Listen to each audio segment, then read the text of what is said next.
కర్మానుష్ఠానం చేయటానికి కావలసిన యోగ్యత లేదు. ఇది మనకు ఉన్నది.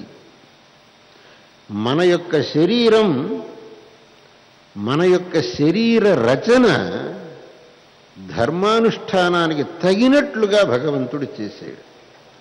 ఈ రచన వేరే ఏ ప్రాణికి చెయ్యలేదు. అందువల్లనే ధర్మానుష్ఠానానికి తగినటువంటి ఈ జన్మను మనం పొంది ఆ ధర్మాన్ని ఆచరించకపోతే మనం అత్యంత నికృష్టులమైపోతాం.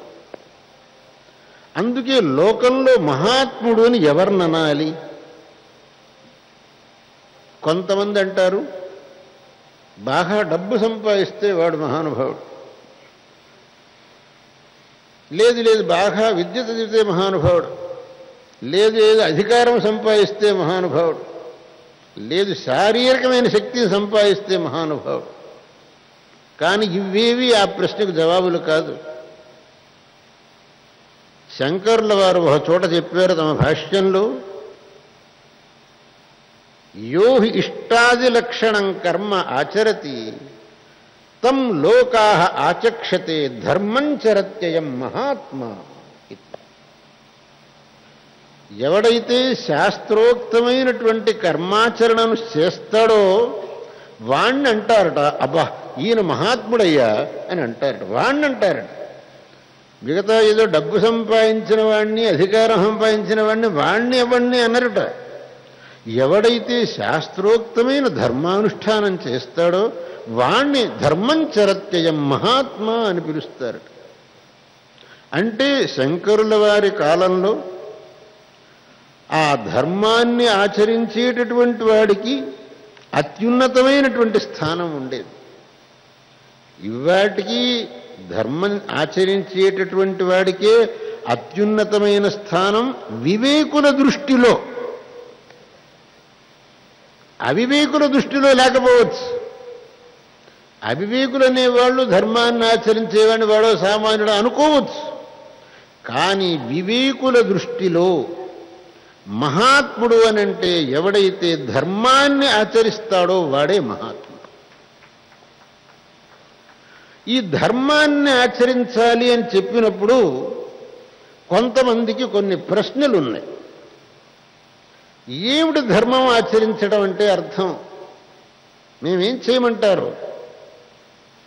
మీ శక్తికి తగినట్టు ఆచరించండి అంటే ఏం చెయ్యాలి అది చెప్పండి.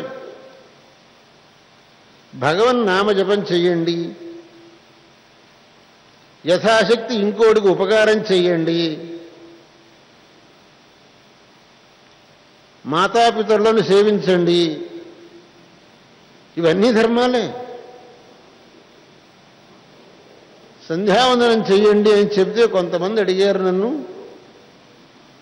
మీరు ఈ సంధ్యావందనం చెయ్యండి, గాయత్రి జపం చేయండి అని చెబుతున్నారు, ఇవన్నీ వెనకటి కాలంలో వాళ్లకు బాగా అవకాశం ఉండేది కాబట్టి వాళ్ళు చేస్తూ ఉండేవాళ్ళు, మాకు సుతరాము అవకాశం లేదు. ఇవన్నీ చెయ్యమంటే మేము ఎలా చెయ్యం? పొద్దున లేచామంటే 6 గంటలకు ఆఫీసుకు పరిగెత్తాలి, లేదు పిల్లవాడు స్కూళ్ళకు పరిగెత్తాలి 7 గంటలకు. ఇదన్నీ చెయ్యమంటే ఇవాళ మాకు కుదురుతుందా? కాబట్టి మాకు అనుగుణంగా ఉండేట్టు మీరు ధర్మ సంహిత తయారు చేయండి.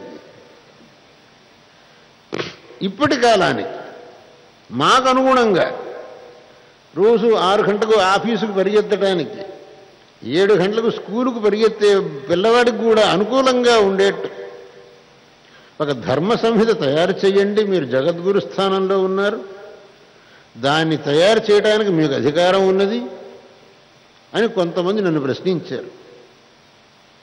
నేను వాళ్ళకి చెప్పాను, శంకరాచార్యుల వారు ఈ పీఠాన్ని స్థాపన చేసింది ధర్మాన్ని తారుమారు చెయ్యండి అని చేయటానికి కాదు, ధర్మాన్ని తారుమారు చెయ్యమని చెప్పడానికి కాదు ఈ పీఠ స్థాపన చేసింది, జనం ధర్మాన్ని అనుసరించేలాగా చెయ్యండి అనటం కోసం ఈ పీఠం స్థాపించారు ఆయన. ఈ పీఠంలో కూర్చొని నేను ఎలా ధర్మాన్ని తారుమారు చేయమని చెప్పను నీకు? మరి మా గతి ఏమిటి అని అన్నారు. ఏం లేదు, శాస్త్రంలో నీకు ఎంత చాతనవుతే అంత చెయ్యని చెప్పబడియే ఉన్నది. వెనకటి వాళ్ళు గంటల తరబడి సంధ్యావందనం గాయత్రి చేసేవాళ్ళు నీకు గంటల తరబడి చేయటానికి లేకపోయినా ఒక 10 నిమిషాలు చేయవయ్యా, అది నీకు చేత కాదని ఎలా అంటావు? నాకు దానికి కూడా టైం లేదు అని చెప్తే దాన్ని ఎవడు నమ్మడు. నీకు టీవీ చూడటానికి టైం ఉన్నది, పేపర్ చదవడానికి టైం ఉన్నది, మిగతా ఉదయం వాకింగ్ చేయడానికి అర్ధగంట ముఖాలు వాకింగ్ చేయడానికి టైం ఉన్నది, మిగతా వాళ్ళతో బాతాఖానీ చేయడానికి టైం ఉన్నది, 10 నిమిషాలు సంధ్యావందనం చేయడానికి టైం లేదంటే దాన్ని ఎవడైనా నమ్ముతాడా? నమ్మటానికి వీల్లేదు. అందువల్ల సంధ్యావందనం గంటల తరబడి చేయటానికి నీకు వీలు లేకపోయినా నీకు ఎంత మటుకు అవకాశం ఉన్నదో 10 నిమిషాలు అయితే 10 నిమిషాలు చేసి నువ్వు ఆఫీసుకు పో. దానివల్ల నీకు శ్రేయస్సు కలుగుతుంది. వీళ్ళు నన్ను అడగటం ఏమిటి అని అంటే, అలా కాదు, సంధ్యావందనం ఎగ్గొట్టడానికి మార్గం చెప్పండి అని అడుగుతున్నారు. ఆ ఎగ్గొట్టడానికి ఏమన్నా మార్గం ఉందా అని. దానికి మార్గం లేదు. అలా మార్గం ఉన్నది నేను చెప్పానంటే నేను ఈ స్థానంలో 1 నిమిషం ఉండకూడదు. శాస్త్రాన్ని మనం ఎన్నడూ కూడా ఉల్లంఘించడానికి వీల్లేదు. మనకు చేతనైనంత చెయ్యొచ్చు. దాన్ని భగవంతుడే చెప్పాడు. శ్రేయాన్ స్వధర్మో విగుణః పరధర్మాత్ స్వనుష్ఠితాత్. విగుణోపి స్వధర్మ శ్రేయాన్ అన్నాడు. విగుణ, నువ్వు చేయటంలో కొంత న్యూనత రావచ్చు, నువ్వు అంత ఎక్కువ చేయడానికి వీల్లేకపోవచ్చు నీకు. దానికి నేను ఒక ఉదాహరణ చెప్పే ఒక చోట,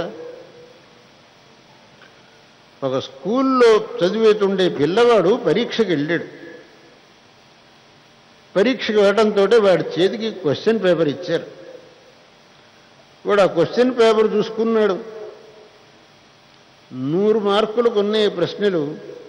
వాడిగా చూడటంతో అర్థమైపోయింది, నేను 100 మార్కులకు జవాబులు రాయలేను అని వాడికి తెలిసిపోయింది. అప్పుడు వాడు ఏం చేస్తున్నాడు?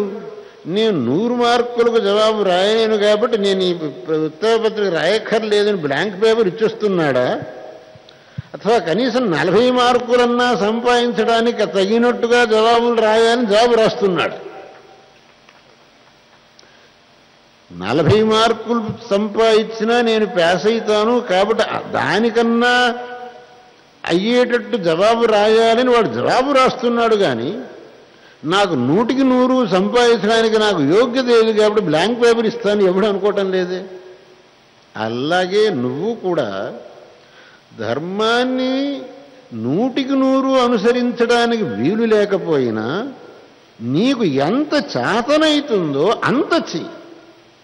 దాన్ని భగవంతుడు చెప్పాడు ఒక చోట, స్వల్పమప్యస్య ధర్మస్య త్రాయతే మహతో భయాత్.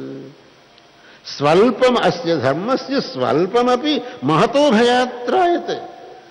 దీన్ని ఏ కొద్దిపాటిగా నీవు ఆచరించినా దీనివల్ల నీవు శ్రేయస్సు పొందగలుగుతావు. కానీ దీన్ని సర్వాత్మన వదిలేది ఎలాగా అని మాత్రం ఆలోచించే. ఆ ఆలోచన ఎలా ఉంటుందంటే వాడు బ్లాంక్ పేపర్ ఇచ్చి వచ్చిన విద్యార్థిలాగా అవుతుంది ఆ ఆలోచన. వాడు బ్లాంక్ పేపర్ ఇచ్చిస్తే ఎన్నడికి పాస్ కాలేడు. అలాగే నువ్వు ధర్మాన్ని సర్వథా వదిలిపెట్టావు అంటే ఎన్నడికి నీకు శ్రేయస్సు రావడానికి వీల్లేదు. అందువల్ల ఇంకోటి ప్రశ్న మీరేమంటున్నారు? ఈ కాలానికి తగినట్టుగా అంటున్నారు. ధర్మానికి కాలదోషం లేదు, సత్యం చెప్పటం ధర్మం అని అన్నారు. అదేమన్నా మారుతుందా? కొంతకాలానికి అసత్యం చెప్పడమే ధర్మం అవుతుందా? 1000 ఏళ్లకు పూర్వం సత్యం వద అనేదే శాసనం, ఇవాటికి అదే. ఇంక 1000 ఏళ్ళైనా సత్యం వద అనేదే శాసనం. ఎన్నటికీ అసత్యం వద అనేటటువంటి శాసనం కాదు.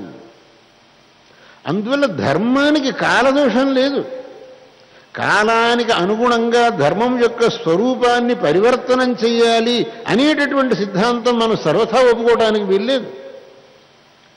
మన యొక్క శక్తిని అనుసరించి, మన సామర్థ్యాన్ని అనుసరించి, మన అవకాశాన్ని అనుసరించి ధర్మాన్ని ఆచరించాలనే తప్ప ధర్మాన్ని సర్వథా త్యజించకూడదు, విడవకూడదు.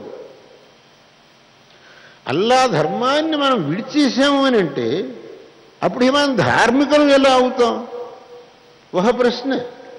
ఇంతమంది అంటున్నారు మాకు సంధ్యావందనం చేయడానికి వీలు లేదు, తత్స్థానంలో వేరే ఏదైనా చెప్పండి అని. మరి దానికి మటుకు నీకు అవకాశం ఎక్కడుంది? దానికి అవకాశం ఉండేట్టయితే ఇదే చెయ్యి.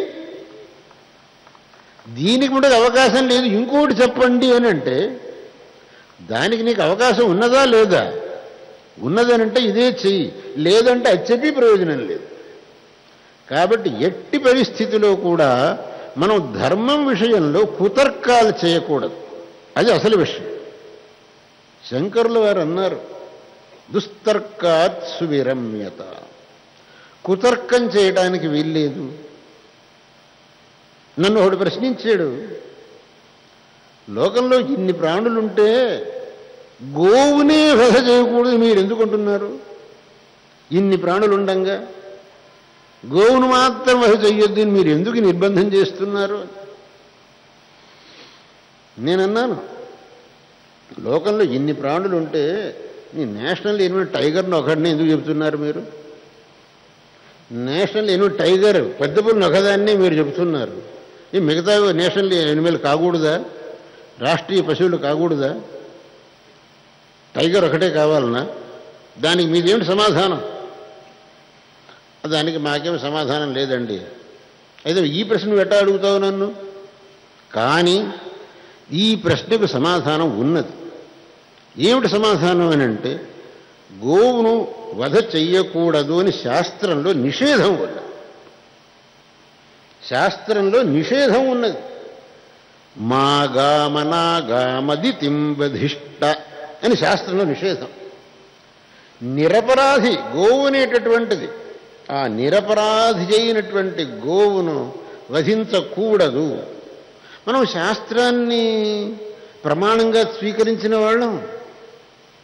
మనం నాస్తికులం కాదు. నేను మొన్న తోడు చెప్పాను, మనం నాస్తికులం కాదు, మనం ఆస్తికులం. నాస్తికులకు ప్రమాణం కాకపోతే వాళ్ళ విషయం మనకు అక్కర్లేదు. కానీ మనం మటుకు నాస్తికులం కాదు. మనకు శాస్త్రం ప్రమాణం. శాస్త్రం చెప్పింది మాగా మనాగా మదితిం వధిష్ట, నిరపరాధి అయినటువంటి గోవును వధించకు సుమా అన్నది.